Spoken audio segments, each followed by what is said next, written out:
श्रुति वोरा और आप देख रहे हैं next time news. Uttar Pradesh में चंद्रशेखर आजाद की भूमिका लोकप्रिय नेताओं में अब सबसे अहम बनती जा रही है। आजाद समाज पार्टी के मुखिया चंद्रशेखर आजाद जब से नगीना से जीत दर्ज कर चुके हैं, सांसद बन चुके हैं, उसके बाद से ही लगातार सुर्खियों में हैं। लेकिन वहीं दूसरी ओर है बहुजन समाज पार्टी की मुखिया मायावती। बहुजन समाज पार्टी की राष्ट्रीय संयोजक मायावती, जिन्होंने अब अपनी पार्टी की कमान एक बार फिर से अपने भतीजे आकाश आनंद के हाथ में सौंप दी है। लेकिन लगातार राजनीतिक गलियारों में चर्चाएं इस बात पर तेज हैं कि क्या आकाश आनंद ये अहम पद संभालने के लिए योग्य हैं, क्योंकि ये वही मायावती थी जिन्होंने लोकसभा चुनाव में ये बड़ा बयान, ये बड़ा ऐलान किया था कि अभी आकाश आनंद अपरिपक्व है, आकाश आनंद अभी अहम भूमिका निभाने के योग्य नहीं है। तो क्या अब आकाश आनंद एक महीने के अंदर अंदर परिपक्व हो चुके हैं और अब बहुजन समाज पार्टी की कमान संभालने के योग्य हो चुके हैं? तो बड़े सवाल लगातार सीधे तौर पर कहे तो या तो विपक्ष साध रहा है या भारतीय जनता पार्टी इस पर सवाल उठा रही है। इस वक्त की स्थिति कुछ इस प्रकार की है कि उत्तर प्रदेश में भारतीय जनता पार्टी बुरी तरह से लोकसभा चुनाव में हार का सामना कर चुकी है। लेकिन जब से लोकसभा चुनाव में बीजेपी हार का सामना करी है, उसके बाद से ही समाजवादी पार्टी 37 सीटों पर जीत दर्ज कर चुकी है। समाजवादी पार्टी के जीत दर्ज करने के बाद अब कयासों का दौर जो है और कहीं ना कहीं जो उम्मीदें हैं वो उपचुनाव पर है, कहीं ना कहीं नजरें उपचुनाव पर हैं, क्योंकि उपचुनाव में स्थिति अब बहुजन समाज पार्टी को भी बेहतर करनी है। और ये पहली बार है कि मायावती उपचुनाव लड़ने जा रही है। साल 2012 में भी उपचुनाव लड़ा था, लेकिन अब पूरे 12 वर्षों के बाद मायावती एक बार फिर उपचुनाव में उतरी है। कहीं ना कहीं देखा जाए तो भारतीय जनता पार्टी का उपचुनाव में उतरना, कांग्रेस का उपचुनाव में उतरना, समाजवादी पार्टी का उपचुनाव में उतरना, एक तरह से देखें तो कहीं ना कहीं वाजिब मुद्दा उठता है। लेकिन बहुजन समाज पार्टी जो साल 2012 में उपचुनाव में उतरी थी और एक भी सीट पर जीत नहीं दर्ज कर पाई थी, उसके बाद से मायावती के तमाम मुद्दे कहीं ना कहीं उठने लग गए थे। मायावती के तमाम बयान सामने आने लग गए थे कि उपचुनाव में अगर आप अपनी पार्टी की कमान कहीं ना कहीं उतारते हैं तो जीत की उम्मीद रखिए। और उसके बाद अब साल 2024 में मायावती ने एक बार फिर से उपचुनाव में अपने प्रत्याशी उतारे हैं, अपने चुनावी प्रभारी घोषित कर दिए हैं। और अब की स्थिति जो है वो आने वाले समय में आखिर कैसे बदलती है, ये अब एक अहम मुद्दा है। आपको बता दें, आकाश आनंद जिनके हाथों मायावती ने कमान सौंपी है, वो आकाश आनंद अब पार्टी की जिम्मेदारी बखूबी उठाने लग गए हैं। क्या कुछ आकाश आनंद ने अपने बयान में कहा वो तो आपको सुनाएंगे ही, लेकिन उससे पहले आकाश आनंद किस रणनीति के साथ चल रहे हैं। आकाश आनंद का हरियाणा में चुनाव में गठबंधन करना इनेलो के साथ, और हरियाणा में गठबंधन में ही इस बार की चुनावी जनसभा करना, तमाम बड़े मुद्दे हैं और तमाम बड़ी बातें हैं। क्या कुछ आकाश आनंद ने इस जनसभा में कहा, पहले आप उनका ये बयान सुन लीजिए, उसके बाद चर्चाएं जारी रहेंगी। सुनिए बयान। यहाँ पर जब आप अभय जी को मुख्यमंत्री बनाएंगे तो वो भी उसी दिल और तमन्ना से आप लोगों के लिए काम करेंगे। साथियों, अगर हम 10 साल का रिकॉर्ड उठाएं भाजपा का, तो यहाँ पर रोजगार के नाम पर आज भी 40% युवा बेरोजगार घूम रहा है। इतना काम किया है बीजेपी ने कि यहाँ पे 40% युवा बेरोजगार घूम रहा है। और ऐसा नहीं कि ये लोग रोजगार नहीं दे सकते हमारे युवा बच्चों को। आज अगर आप सरकारी रिकॉर्ड उठाएं तो आज भी 2 लाख से ज्यादा सरकारी पद खाली पड़े हैं। 2 लाख से ज्यादा सरकारी पद खाली पड़े हैं। एक तरफ 40% युवा रोजगार मांग रहा है और ये लोग वो 2 लाख पद भरने को तैयार नहीं, परंतु वो पद भरने की बजाय ये लोग क्या करते हैं, कौशल विकास निगम जैसी योजनाएं चला रहे हैं। पक्की नौकरियों देने की वजह ये कॉन्ट्रैक्चुअल यानी अस्थायी नौकरियां भरने की कोशिश कर रहे हैं, जिसके तहत जो पक्की नौकरियों में आरक्षण मिलने की व्यवस्था तय की गई है वो आप लोगों को ना मिल सके।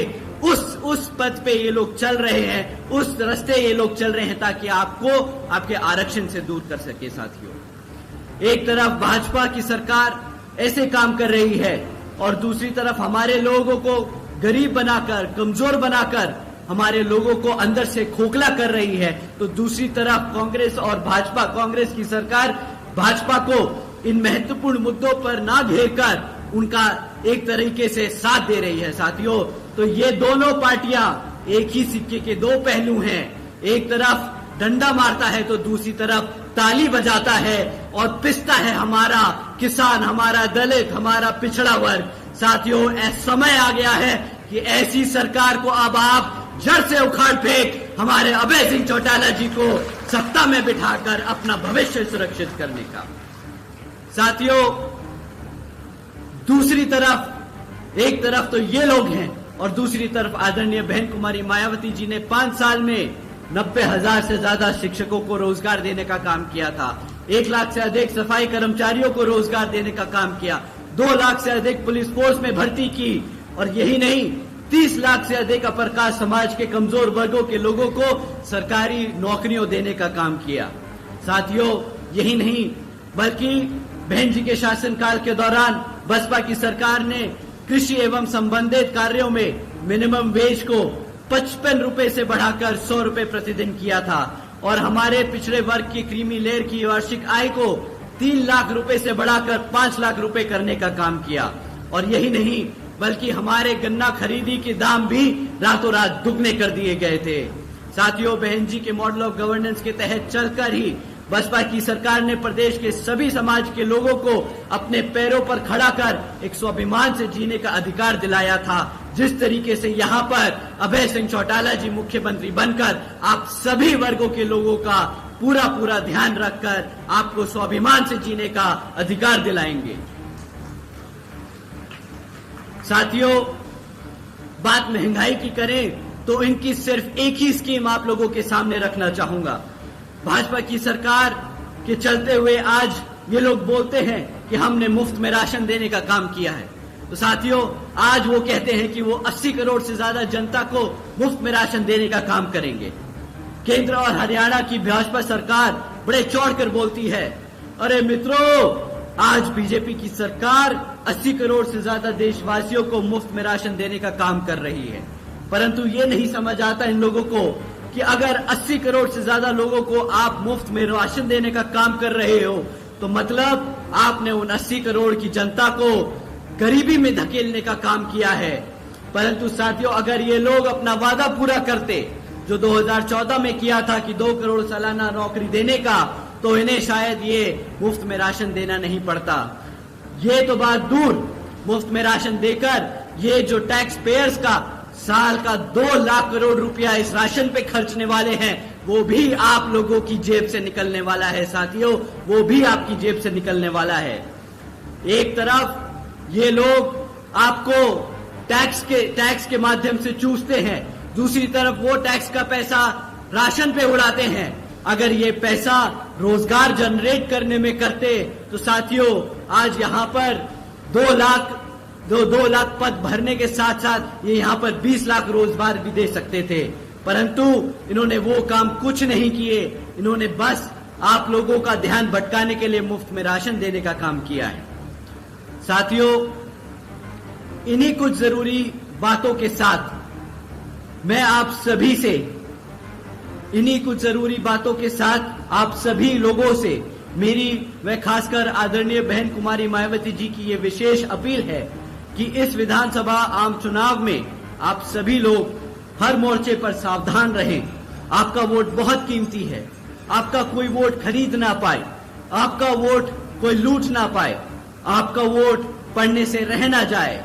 साथियों, जाति, बिरादरी, धन बल, मंदिर, मस्जिद या किसी भी भावना आदि के नाम पर कोई स्वार्थी अपने जाल में फंसाकर आपके वोट का दुरुपयोग न कर ले, क्योंकि देश के हर महिला, पुरुष व युवा को वोट का अधिकार यहाँ परम पूज्य बाबा साहब डॉक्टर भीमराव अंबेडकर जी की अति महत्वपूर्ण देन है। साथियों, मैं आप सभी लोगों से ये खास अपील करता हूँ कि अपने यहाँ जिन जिन क्षेत्रों में बीएसपी और एनएलओ के विधानसभा उम्मीदवार चुनाव लड़ रहे हैं, तो उन्हें आप लोग वोटिंग मशीन पर बसपा का हाथी चुनाव चिन्ह और एनएलओ का चश्मा चुनाव चिन्ह के सामने वाला बटन दबाकर यहाँ पर भारी मतों से जिताकर और अभय सिंह चौटाला जी को मुख्यमंत्री बनाने का काम करें।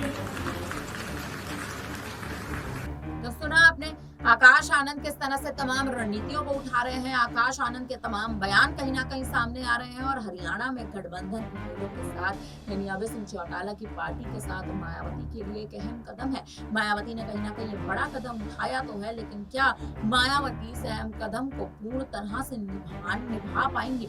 वहीं दूसरी ओर अगर आपको बता दें कि चंद्रशेखर आजाद पर मायावती भरोसा को जताना चाह रही है, लेकिन अभी तक जता नहीं पा रही है। हाल ही में मायावती ने उत्तर प्रदेश में अपने पदाधिकारियों के साथ बैठक की है। इस बैठक में भी मायावती ने तमाम बड़े मुद्दे कहीं ना कहीं उठाए हैं। लोकसभा चुनाव में हार की जो समीक्षा है उस पर भी तमाम चर्चाएं जो है वो तेजी से उठ रही हैं। उत्तर प्रदेश में बहुजन समाज पार्टी के खेमे में बीएसपी के कार्यकर्ता भी इस हार की जिम्मेदारी लेते नजर आ रहे हैं। वहीं आपको ये भी बता दें, मायावती ने 6 सीटों पर अपने चुनावी प्रभारी जो है वो घोषित कर दिए हैं। बची 4 सीटों पर उत्तर प्रदेश के उपचुनाव में आने वाले समय में मायावती चुनावी प्रभारी घोषित कर नजर आएंगे। लेकिन हालांकि मौजूदा स्थिति अगर आप देखें तो कहीं ना कहीं इस वक्त की स्थिति जो है वो तमाम मुद्दों को उठा रही है। मुद्दे ये, अगर मायावती कहीं ना कहीं अपनी पार्टी की कमान को मजबूत कर रही हैं या उपचुनाव में उतर रही हैं, तो कारण क्या है? क्या उपचुनाव में उतरने का कारण आकाश आनंद है? क्या उपचुनाव में उतरने का कारण ये है कि आकाश आनंद ने अभी पार्टी की कमान संभाली है और उनके लिए आने वाले समय में राजनीति का रास्ता जो है वो कहीं ना कहीं साफ करना है? या फिर मायावती और तमाम बड़े मुद्दों को देखती इस बार के उपचुनाव में प्रत्याशी उतारने का ऐलान कर चुकी है? फिलहाल अब आपको क्या लगता है? आप हमें कमेंट करके जरूर बताइएगा। तमाम बड़ी खबरों के लिए बने रहिए हमारे साथ, देखते रहिए नेक्स्ट टाइम।